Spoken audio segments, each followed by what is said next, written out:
a murder-suicide that the former lieutenant governor of Virginia, Justin Fairfax, shot and killed his wife Serena several times in their home in Northern Virginia. Police are calling it a murder-suicide.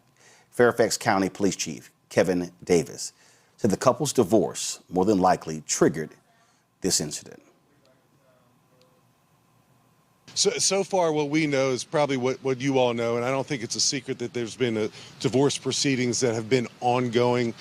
From what I understand in this early stage, former Lieutenant Governor Fairfax was recently served some paperwork associated with an upcoming court proceeding.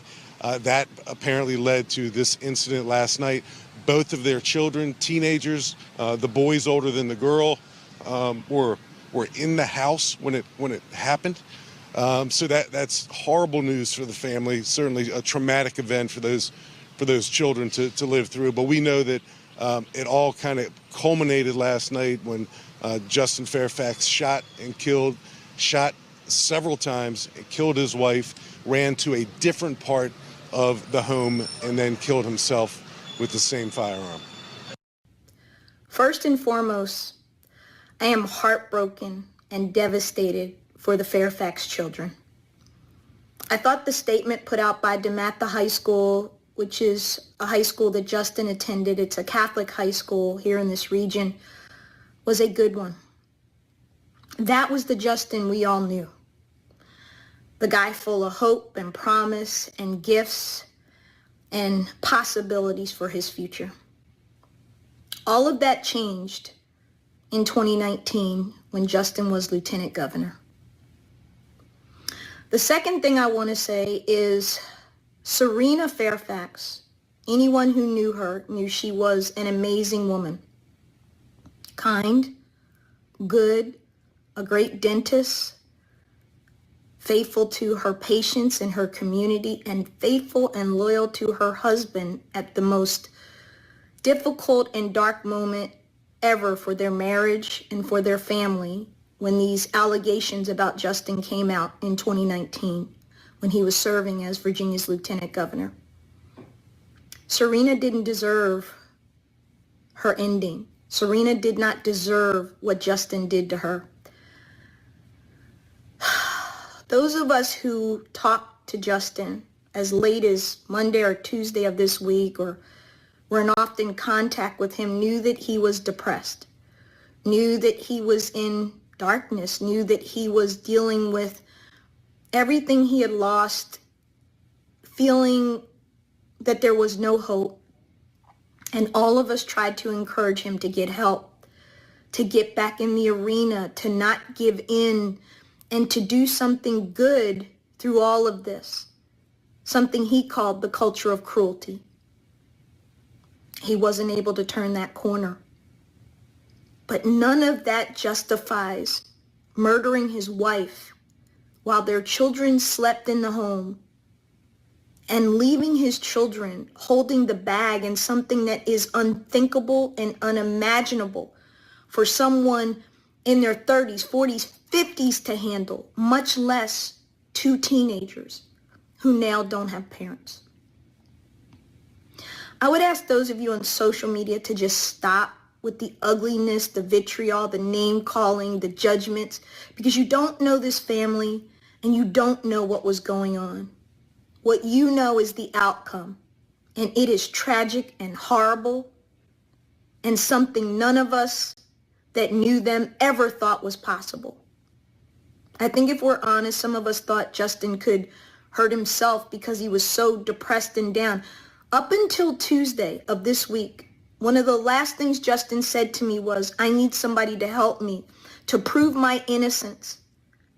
I can't get my life back until somebody stands up for me.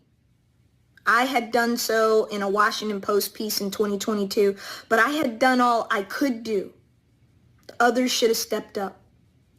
I think there's a bigger conversation for us to have about this, but not right now. I think we have to talk about men in depression.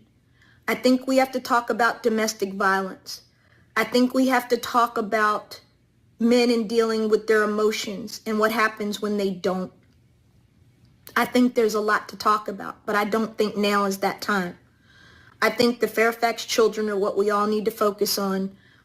And they have two really good families in their mother's family and their father's family who will get them through this and who will love them and care about them. And that's what I care about. I'm angry at Justin.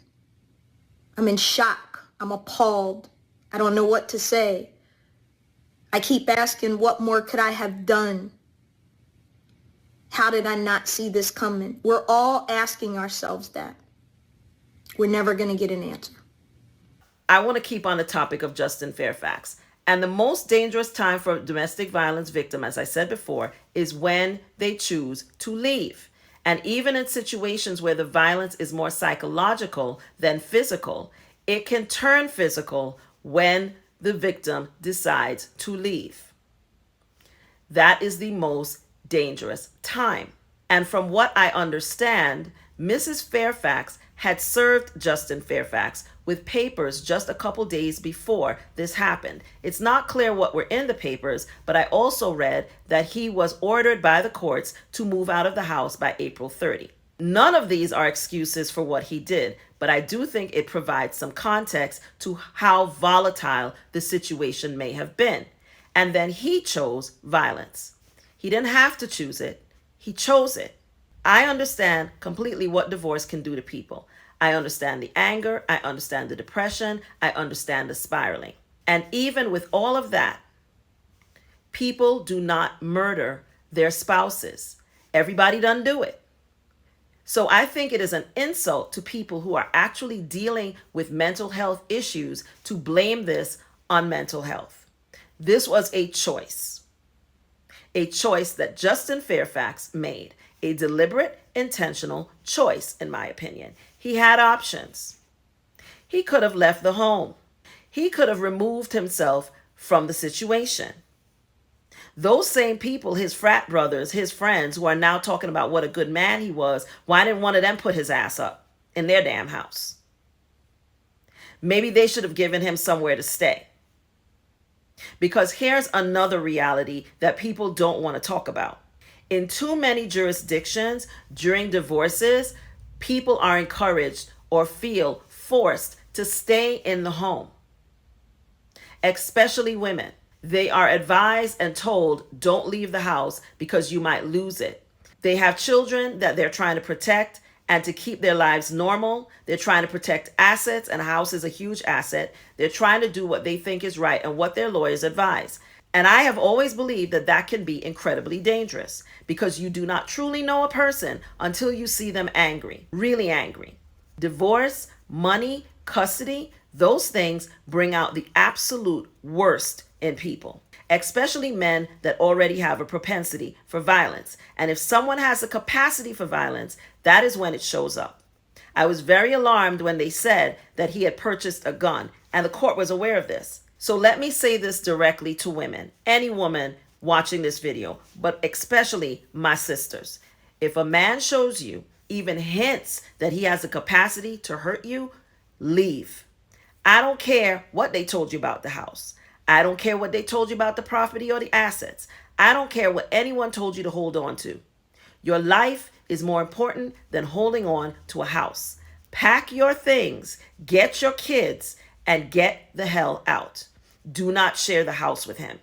My thoughts and prayers are with the family of Serena Fairfax. My thoughts and prayers are with her children. But as far as Justin Fairfax is concerned, may that man rest in hell. May his soul never have a moment of peace. If there is a purgatory, may he sit and lie in it for all eternity.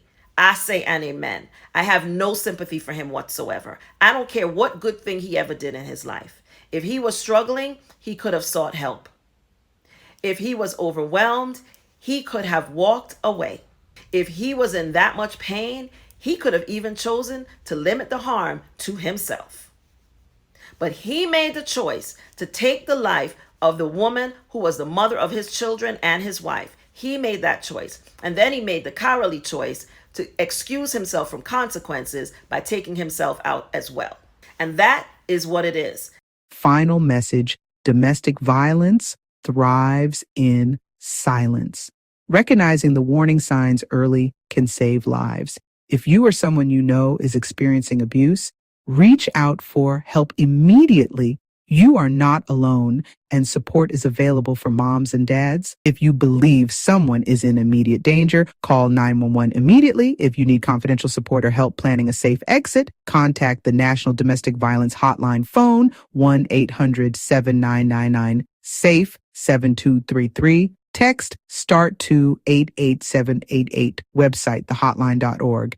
Advocates are available 24 hours a day and conversations are confidential. Quick safety plan. If you may need to leave quickly, keep your phone charged, know where your keys, ID, and important documents are, have a trusted friend or family member you can contact, identify a safe place you can go quickly.